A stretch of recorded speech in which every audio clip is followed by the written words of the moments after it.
Assalamualaikum warahmatullahi wabarakatuh. Selamat pagi teman-teman semuanya. Berjumpa kembali di kuliah ekonomi makro Islam. Di pertemuan kali ini, seperti yang sudah saya janjikan kepada teman-teman di minggu yang lalu, bahwasanya kita akan membahas materi mengenai economic value of time, di mana saya juga sudah meminta teman-teman untuk melakukan resume tentang economic value of time dan time value of money, di mana kedua teori ini, baik time value of money dan economic value of time, ini menjadi dua teori dari sandaran dari disiplin atau aliran ekonomi yang ada dewasa ini.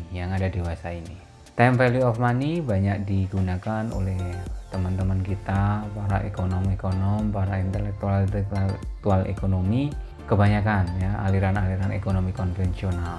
Kemudian economic value of time ini biasanya sering digunakan atau sering dikutip oleh beberapa ilmuwan dari ekonomi Islam untuk menjelaskan dan untuk mengcounter teori time value of money, di mana time value of money ini adalah salah satu teori yang biasanya digunakan untuk menjelaskan bagaimana pola perilaku uang, sehingga teori ini bisa dijadikan dasar, bisa dijadikan pijakan untuk menjustifikasi penggunaan suku bunga di dalam ekonomi konvensional dewasa ini. Nah, teman-teman sudah meresumkan tentang time value of money. Oke, kita langsung lanjut ke outline, di mana outline nanti kita bahas yang pertama adalah time value of money, kemudian ada economic value of time. Namun demikian, saya ingatkan kembali, di dalam pertemuan kali ini saya tidak akan membahas secara detail. Saya hanya akan membahas secara sepintas saja apa itu time value of money, apa itu economic value of time, berikut perbedaan dari kedua teori ini. Kalau teman-teman pengen secara lebih lanjut tahu mengenai time value of money, teman-teman bisa melihat video saya di salah satu playlist kuliah ekonomi mikro. Di situ saya secara spesifik membahas time value of money berikut dengan beberapa hitungannya. Monggo silahkan kalau Anda mau melihatnya. Oke, kita langsung lanjut aja ke slide selanjutnya, time value of money. Time value of money itu apa sih?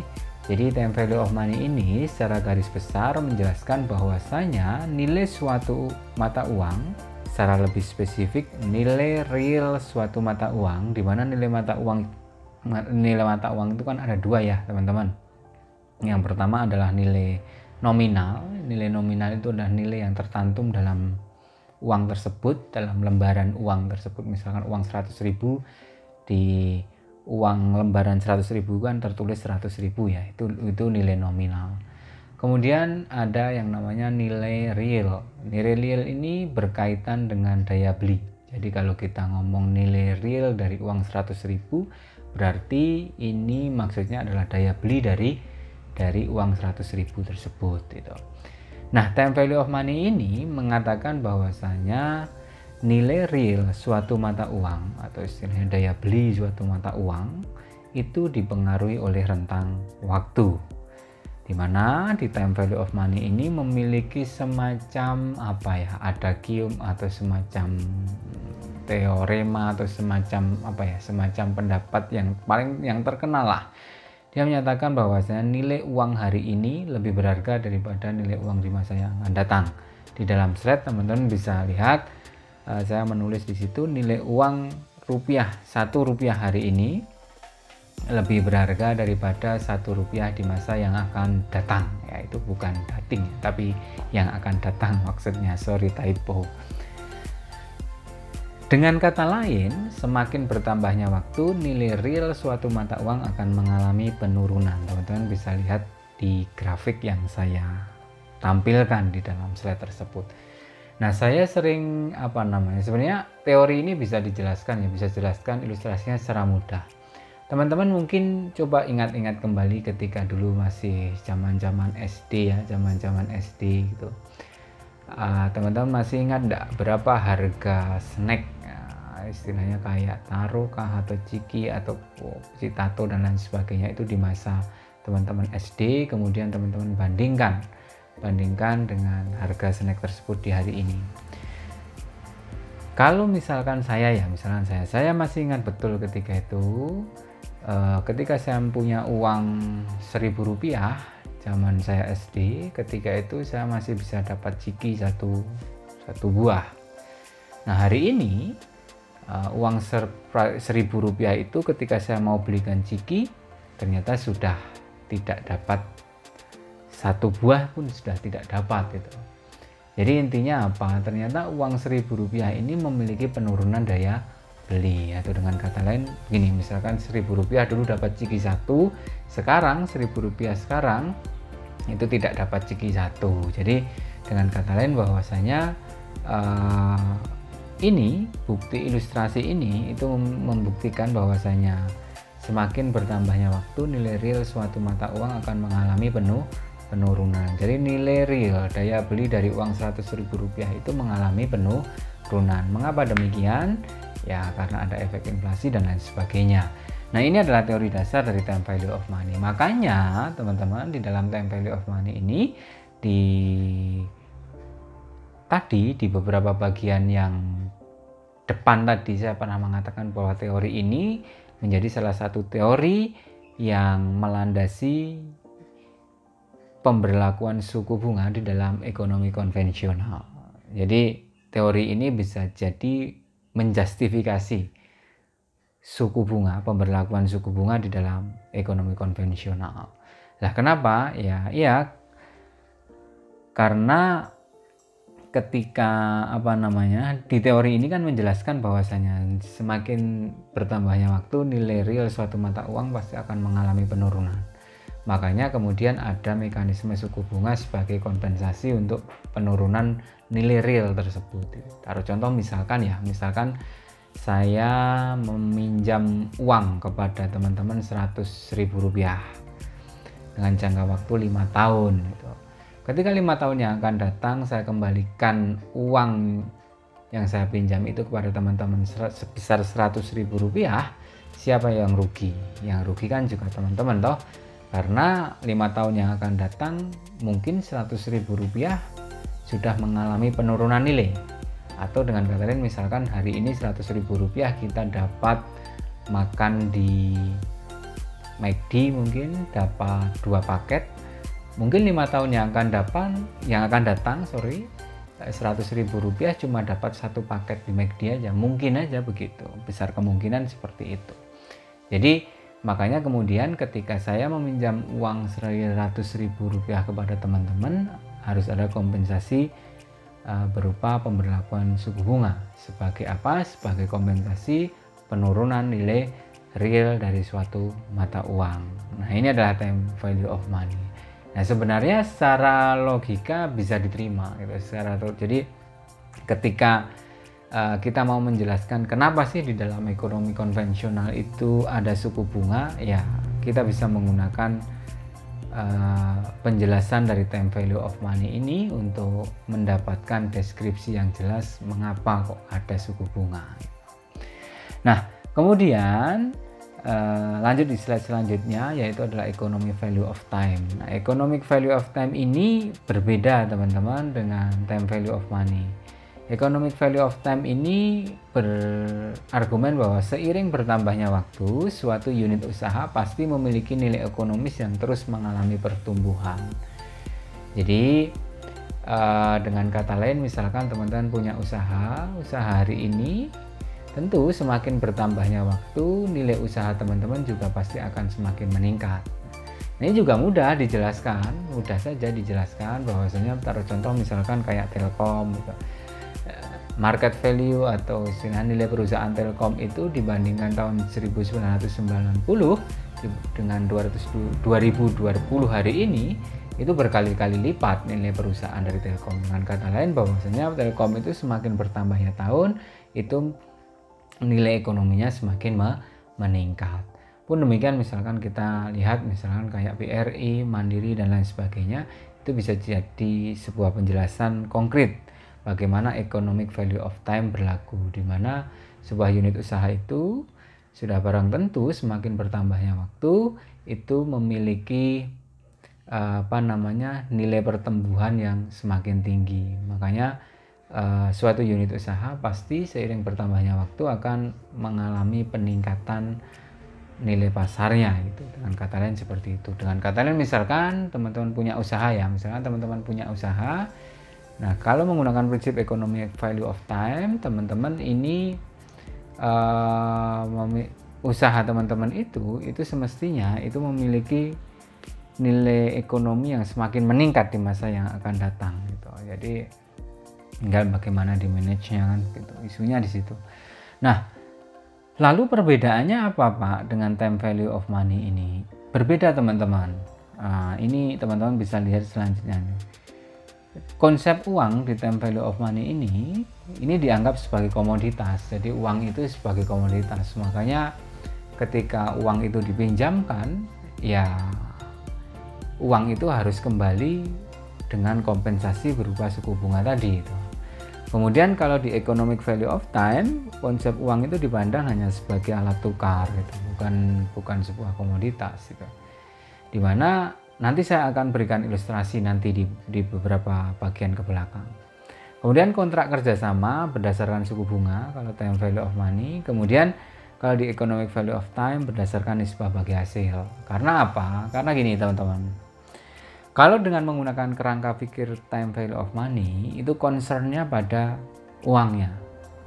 Tapi kalau economic value of time itu concernnya itu pada unit usahanya. Nah ini yang membedakan. Taruh contoh misalkan ini saya berikan ilustrasi ya. Misalkan teman-teman di dalam sebuah perbankan satu perbankan yang menganut sistem ekonomi konvensional dengan mindset time value of money, ya dia ketika meminjamkan uang kepada orang yang meminjam, ya langsung ditetapkan suku bunga, di mana bentuk kontrak kerjasamanya itu berupa suku bunga. Dan kenapa harus diberlakukan suku bunga? Karena itu tadi bahwa kalau bank minjemin jangka waktunya taruh contoh 5 tahun, nah 5 tahun yang akan datang misalkan pinjamnya 10 juta, nilai 10 juta 5 tahun yang akan datang kan lebih kecil daripada 10 juta hari ini. Makanya harus diberikan kompensasi berupa suku bunga sebagai kompensasi penurunan nilai real di masa yang akan datang. Nah ini kan concernnya atau fokusnya itu pada uangnya, karena memang mereka melihat bahwasanya uang ini sebagai komoditas. Kalau economic value of time agak berbeda karena mereka concernnya itu pada unit usahanya. Jadi karena unit usaha dari dianggap bahwasanya unit usaha itu semakin bertambahnya waktu akan mengalami peningkatan. Makanya kemudian di masa yang akan datang tentu uang yang dipinjam ini akan dikembalikan secara lebih. Nah, kelebihan dari uang yang dipinjam itu merupakan salah satu bentuk bagi hasil dari unit usaha yang meningkat itu. Jadi perbedaannya di situ perbedaannya. Jadi ketika ketika teman-teman misalkan perbankan yang sangat menganut time value of money dengan perbankan konvensional hari ini misalkan ya yang sangat menganut time value of money itu, ya dia sulit kita untuk mengharapkan perbankan itu untuk misalkan di perbankan tersebut ada yang meminjam unit usaha, kemudian unit usahanya sedang kolaps, kemudian unit usaha itu tidak bisa bayar, kemudian si unit usaha yang tidak bisa bayar itu mengharap tolong dong saya dibina karena usaha saya sedang turun, saya tolong dibina agar bisa usaha saya pulih, kemudian saya bisa mengangsur kembali dan lain sebagainya. Oh enggak, itu sulit untuk diharapkan. Karena apa? Karena mereka concernnya itu pada ya saya kontrak kerja sama kita adalah pinjam uang di mana you harus segera bayar angsuran setiap bulan beserta bunganya, angsuran pokok dan bunganya setiap bulannya. Jadi ya tidak peduli dengan unit usahanya gitu. Secara tidak langsung tidak terlalu peduli, tapi memang tapi kan faktanya juga ada banyak bank yang peduli terhadap pengembangan UMKM. Ya hari ini mungkin sudah mindset, makanya kemarin tuh ada mahasiswa yang bertanya ke saya gitu, apakah yang paling baik itu yang ekstrim yang kanan atau ekstrim yang kiri. Seperti kemarin itu kan ada yang beranggapan bahwa uang itu flow konsep, uang itu stock konsep, itu yang kita melihat perbedaan itu loh. Ya enggak ada, hari ini enggak ada orang yang berada di full ekstrim kiri, full ekstrim kanan, itu enggak ada. Pasti mereka akan bermain di ya misalkan mereka ekstrim kanan ya sedikit-sedikit ke kiri, maupun ekstrim kiri pasti akan sedikit-sedikit ke kanan gitu. Taruh contoh misalkan ya saya beranggapan bahwa time value of money, tapi juga mereka juga agak mempertimbangkan konsep penting dari economic value of time ini gitu. Jadi ndak ada hari ini yang istilahnya concern full itu dia di sisi yang paling sangat time value of money banget, itu juga ndak ada, dan sangat economic value of time banget itu juga ndak ada juga menurut saya gitu. Karena gini, karena faktanya kita juga walaupun kita misalkan meyakini economic value of time gitu misalkan, ya faktanya memang kita nggak bisa menolak sebuah fakta empiris bahwasanya nilai real suatu mata uang itu pasti mengalami penurunan. Kita tahu bahwasanya dulu harga ciki itu Rp1.000, hari ini Rp1.000 nggak dapat ciki. Nah ini adalah fakta empiris bahwasanya ya secara nyata bahwasanya nilai real suatu mata uang itu mengalami penurunan. Jadi argumen dari time value of money ini juga nggak bisa sepenuhnya ditolak. Makanya economic value of time pun, orang-orang yang berkeyakinan economic value of time ini juga wajib mempertimbangkan time value of money. Jadi nggak bisa kita misalkan selalu fanatik ke sisi yang paling ekstrim sebelah kanan, itu extreme economic value of time, sehingga tidak mengakui time value of money. Itu ya nggak bisa juga menurut hemat saya. Pun demikian sebaliknya. Taruh contoh misalkan gini ya, tadi kan di economic value of time itu kan concernnya adalah usaha itu. Selama ini kan yang dikritik, kemudian kan terus tadi saya mengatakan di economic value of time itu kontrak kerjasamanya bukan bunga gitu, tapi bagi hasil itu. Karena keyakinannya bahwa unit usaha itu di masa depan pasti akan mengalami peningkatan unit usaha itu kemudian digunakan untuk membayar bagi hasil. Jadi akhirnya uang yang dipinjam hari ini itu dikembalikan dalam jumlah yang berlebih itu, plus bagi hasil kan gitu. Tapi kan siapa yang bisa menjamin bahwasanya unit usaha itu di masa depan akan mengalami peningkatan? Kalau misalnya yang terjadi malah sebaliknya, itu yang terjadi malah kerugian itu. Nah, kita kenal ya di beberapa literatur itu ya nanti kalau yang terjadi kerugian ya bagi rugi, profit loss sharing kan gitu. Profit ya di sharing, loss ya di sharing, keuntungan juga di sharing, kerugian juga di sharing. Tapi fakta di lapangan ternyata sulit teman-teman, ketika berbicara kerugian itu harus dibagi itu. Jadi misalkan saya punya unit usaha, kemudian minjam, kemudian kita bersepakat bagi hasil, nanti kemudian kerugian ketika saya pinjam di salah satu misalkan lembaga finansial yang dengan prinsip syariah misalkan, ketika unit usaha saya itu benar-benar rugi gitu, apakah mereka mau menanggung kerugian? Itu juga fakta di lapangan juga tidak semudah yang diungkapkan dalam teori gitu loh. Jadi memang makanya ya kalau teman-teman baca beberapa artikel-artikel ilmiah ya tentang, ada beberapa kritik soal profit loss sharing ini, dapat teman-teman baca ya itu. Jadi soal aplikasi profit loss sharing, oke, ketika profit bisa di sharing, tapi ketika loss ini kadang-kadang sulit untuk dilakukan sharing gitu.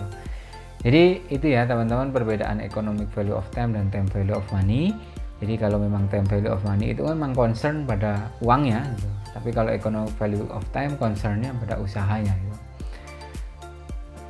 Time value of money memandang uang itu sebagai komoditas gitu. Jadi ketika dia meminjamkan uang itu kan seperti dia menjual uang gitu. Jadi kemudian tingkat keuntungannya itu didapatkan dengan menggunakan tingkat suku bunga gitu. Nah kalau di economic value of time kan enggak ya. Jadi dia memandang bahwasanya ya uang itu sebatas nilai tukar, sekarang hari ini tak pinjamkan, dan saya menganggap bahwasanya usaha Anda akan tumbuh di masa yang akan datang, kemudian Anda kembalikan uang yang Anda pinjam plus bagi hasil yang kita sepakati gitu. Nah Gitu ya, itu perbedaan mendasarnya di situ gitu.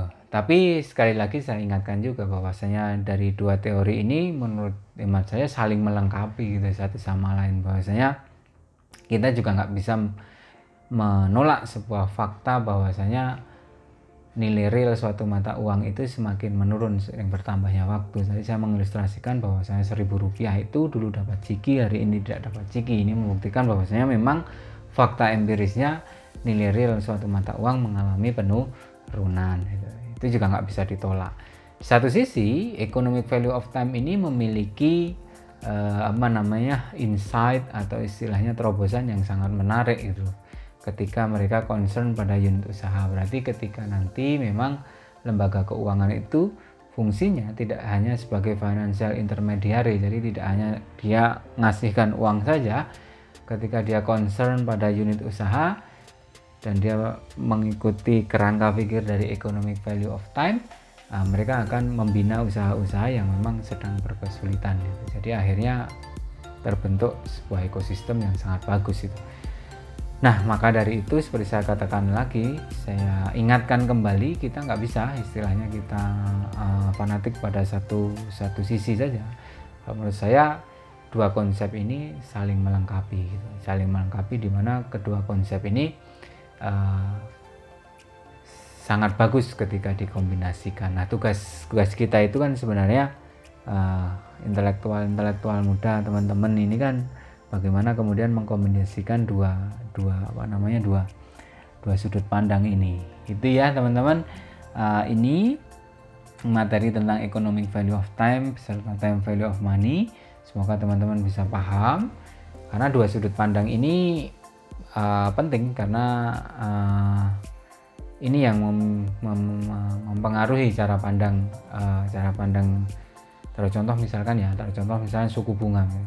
Di mata sudut pandang time value of money, ya suku bunga itu wajar diberlakukan karena sebagai kompensasi penurunan nilai real suatu mata uang gitu. Oke, sekian dari saya. Ini pertemuan ke-6 ya teman-teman, pertemuan ke-6, pertemuan ke-7 nanti UTS, minggu depan jadwalnya UTS. Jadi seperti yang saya sampaikan bahwa kita tidak pakai UTS, nanti minggu depan di UTS itu saya akan melakukan recap, jadi rekapitulasi, semua evaluasi yang teman-teman kerjakan.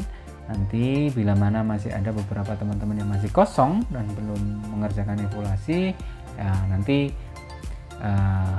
kita komunikasikan di dalam kelas virtual kita. Oke, sekian dari saya. Wassalamualaikum warahmatullahi wabarakatuh.